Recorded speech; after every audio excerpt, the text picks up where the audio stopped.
It's time for our next installment in the Hall of Faith series. I feel like I say that line every time in these videos. It's time for our next video in this series on the Hall of Faith. What can we learn from all of these characters in the Hall of Faith? Do we make some assumptions about what they're referring to and why they're there? I don't feel like it's been some huge divergence from... It has been a story of what faith looks like. It has been a list of people that have demonstrated for us what faith is in unbelievably trying times. I just think my knee-jerk assumption before examining this series was, I don't know, I think my brain expected great triumphs, feats of faith. Here are these people and they did this and great things happen. And instead what I found is there are these deeply seated decisions.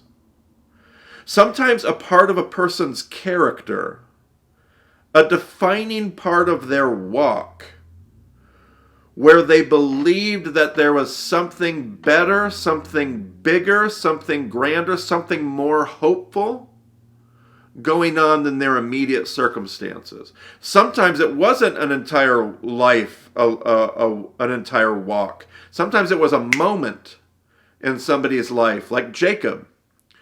Isaac choosing to bless his sons. Jacob choosing to bless his sons. Joseph choosing to walk in the story. So sometimes it was moments, not just the character of who somebody was, but a moment of decision where the story continued because they stood strong in the face of circumstances that would be inviting them to do something different. So that's part of what we've been learning. Today's reference, we've had a lot of these last few videos have just been one verse. One new character with one new verse. This time we have another one of those long paragraphs, and this paragraph's going to talk about Moses. Seems fitting. We actually had two big paragraphs talking about Abraham, and that seemed fitting. Abraham's the father of faith. He would seem to have a prominent place in the Hall of Faith. We might have been a little surprised as we considered why he was in there and what parts of his life we were reflecting on as far as faithfulness. But Moses is another one of those characters, maybe the greatest leader outside of Jesus for the Jewish people. It would seem like maybe he deserves a paragraph of faithfulness. But again, let's see, of all the things, like before we read it, like just imagine, like what would be the things that you would say mark Moses' faith? And there would be many, and I think many things would qualify. And yet the writer of Hebrews 11 is doing something in particular. They're trying to actually point out a particular part of faithfulness that's important for us to persevere, for us to make it and not give up, not shrink back. That's what this series has been about. So we pick up in Hebrews 11, verse 24.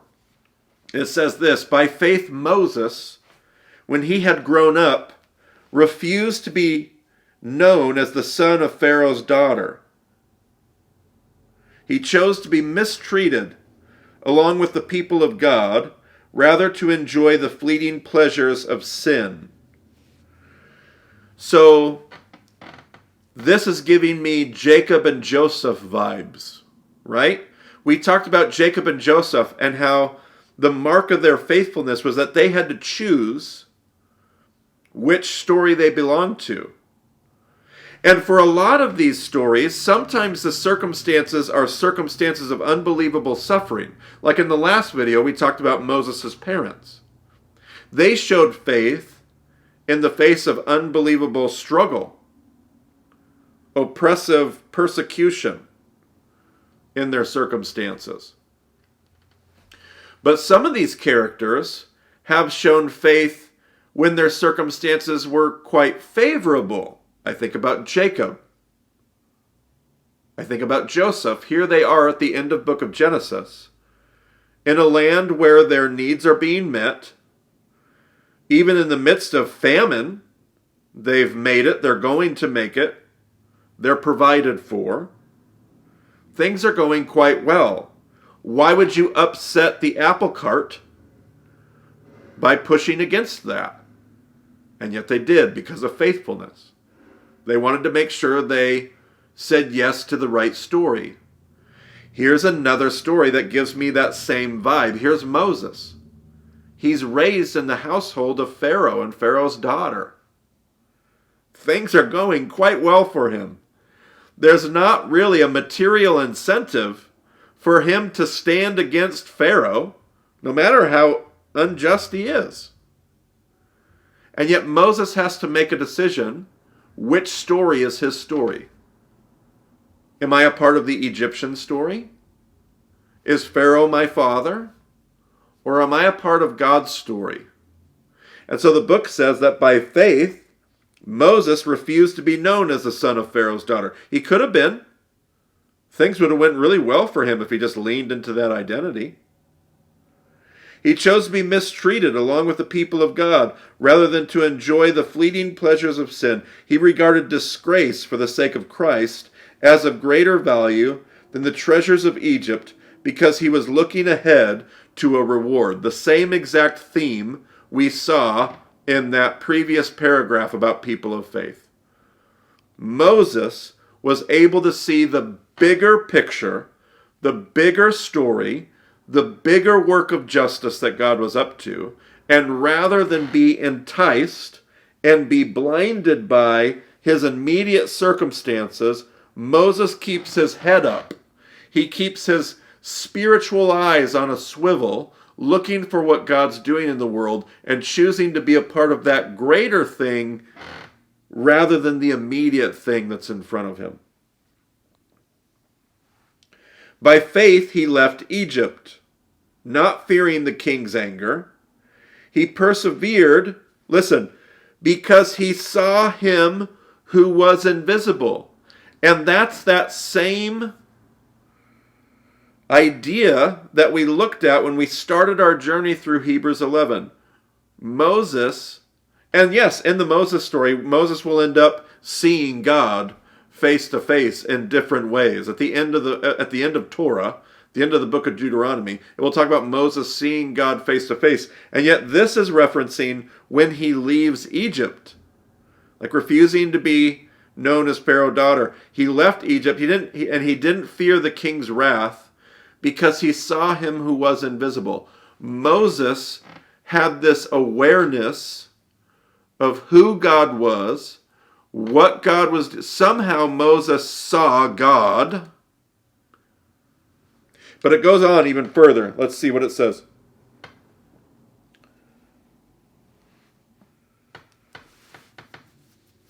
By the way, that's what I was looking for. In verse 26, it said he regarded disgrace for the sake of Christ, which I think Christians will just read over. But it's an odd reference for Moses. I mean, Jesus won't come walk the earth for another 2,000 years. So what does it mean that Moses suffered disgrace for the sake of Christ? Because Jesus isn't a thing yet. Not Jesus the rabbi, the Jesus that we know, the Jesus that dies on a cross. So what does it mean that Moses would suffer disgrace for the sake of Christ?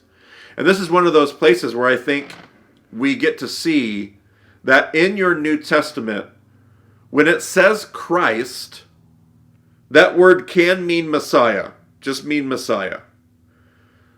But either Messiah means something bigger than just the person who would come, Jesus, the person who would come be Messiah, the person the scriptures foretell, or so either the concept of Messiah is bigger than just that soul understanding, or the word Christ is bigger than our concepts of Messiah. However you want to look at that. Phrase it either way that seems to. But Christ, Moses is suffering for the sake of Christ. He's not suffering for the sake of Jesus. Jesus isn't a first century Jewish rabbi yet. But he is suffering for the sake of Christ, who is Jesus, the second member of the Godhead, however you want to phrase that. Like, I'm not trying to get weird on you. I'm just saying that's a weird reference that Moses would suffer for the sake of Christ. Unless Christ, like Romans will say that Abraham understood the gospel, had a relationship with the Christ. Again, the gospel and the Christ must be about something bigger than just the person of Jesus dying on the cross. The Christ has to be a bigger, and I think we would say, if we think about it, I think we would say, yeah. Christians would say he's the second member of the Godhead. It is bigger. It's bigger than just the incarnation and the rabbi who was crucified. The Christ is bigger than that. And somehow Abraham, somehow Moses tap into that. The Christ. It'll be earlier in Hebrews where it says that the Old Testament people of Israel who wandered in the desert had the gospel preached to them. It says that in Hebrews chapter 3. Chapter 3? Chapter 4? Chapter 3, 4, there's a discussion about the people of Israel in the desert had the gospel preached to them. The euangelion, the word for gospel, good news. What does that mean? It means that there is a truth of the gospel experienced in its fullness at the cross, in the resurrection, in the person of Jesus. But there is a truth of the gospel that is eternal. The truth of the gospel always has been, always will be. Abraham tapped into it. Moses tapped into it. Moses saw him who was invisible, understood some greater reality, and it's why Moses was able to not find his identity in the house of Pharaoh. It's why Moses was able to leave Egypt and not fear the king's anger. It's why he was able to stand up for the marginalized, the slave who was being beaten by the Egyptian slave master.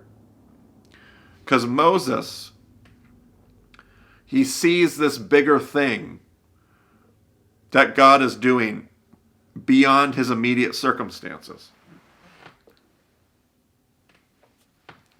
By faith, he kept the Passover and the application of blood, so that the destroyer of the firstborn would not touch the firstborn of Israel. I feel like in this paragraph, I'm running into, in Moses' faith, in the faithfulness of Moses, I'm running into almost every theme that we've looked at along our journey of Hebrews 11. I'm running into the Moses sees what he can't see. Like Moses sees the invisible, right? He sees the face of God who is invisible. Like Moses has us, we've talked about that in Hebrews 11. We've talked about Moses having to choose which story he's a part of, right? We've talked about, like all these things we've talked about, we see coming together in Moses' story. It's what makes Moses the leader for God's people in the midst of the stories of Torah. It's what will make God say, hey, Moses, I got a job for you. I'm looking for a partner to lead my people out of slavery and out of Egypt. I'm looking for somebody who will not just be a messenger. I'm looking for somebody who will be the message, Moses. I'm looking for somebody who will be the message. And it's because of Moses' faith. It's because of Moses' allegiance. Which story he associates with, identifies with. Because he chooses to see that God is up to something bigger. Because he chooses to believe in hope. Because he chooses to find his identity in that story of hope and side with the work of justice. Because he's willing to put his money where his mouth is and not just say something but actually do it. Because he's not going to be afraid of very real things, just like his parents.